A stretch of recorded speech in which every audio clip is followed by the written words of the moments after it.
Sebuah ombak yang menari di atas pasir bercerita tentang murninya kehidupan di dasar laut.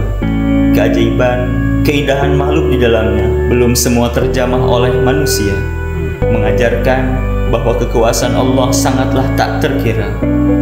Gliston Generation Al-Islah Islamic Boarding School 631, generasi yang berada di tepian antara kehidupan yang murni dan yang telah terkontaminasi.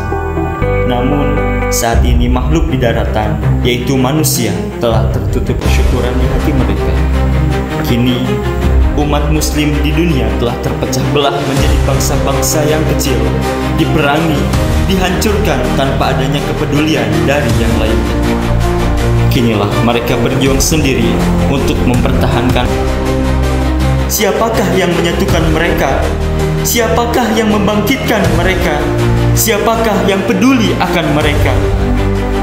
Kami sebagai generasi selanjutnya akan menghadapi keadaan yang nyata di negeri ini. Apakah kami bisa menjadi penerus bangsa? Sedangkan tantangan begitu keras menerjang.